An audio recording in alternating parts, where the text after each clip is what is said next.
10 years ago this Saturday, reporter Michael Laver stood in front of the Cambridge, Massachusetts City Hall as the nation's first legally married same-sex couples walked down the steps. Since then, he has continued covering the fight for marriage equality.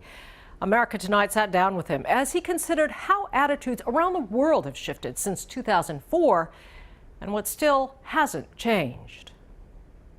On May 17, 2004, when Massachusetts same-sex marriage law took effect, I was actually on the steps of Cambridge City Hall at 12:01 a.m. when the first same-sex couples actually applied and received marriage licenses.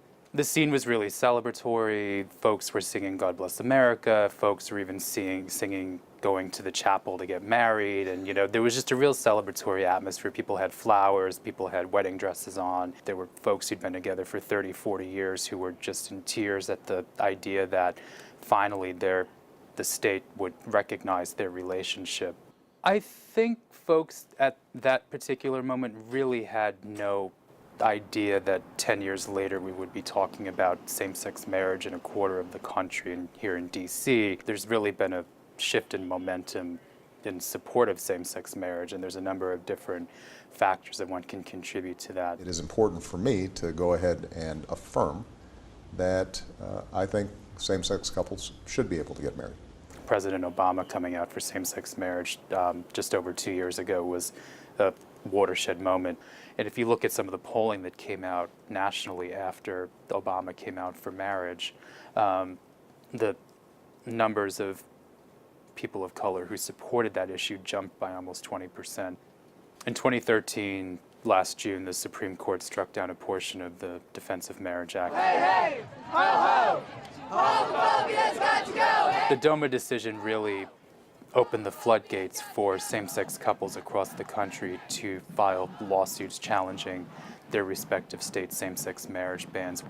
The patchwork of laws really doesn't make much sense. You can't have Maryland have marriage rights for same-sex couples, and then you cross the Potomac, and in Virginia, people still aren't able to marry. It really presents a number of complicated legal questions in terms of benefits and rights.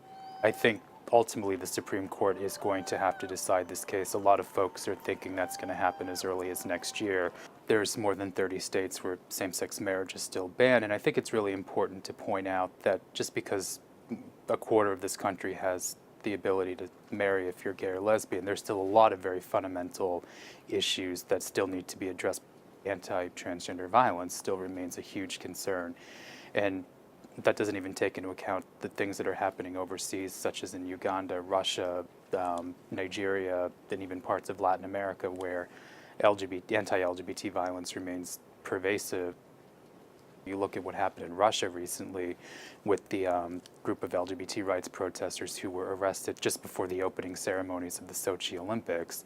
One of them that I spoke with was threatened with sexual assault in a Moscow police station. This was 3 months ago.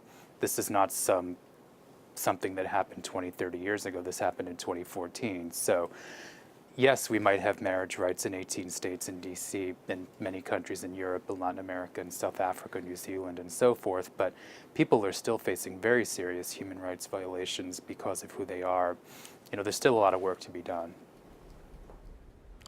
We will see. That is it for us here on America Tonight. Please remember that if you would like to comment on any stories you've seen here tonight, you can log on to our website, aljazeera.com/America Tonight, and find us there. You can also join the conversation with us on Twitter or at our Facebook page. Good night. We'll have more of America Tonight coming up.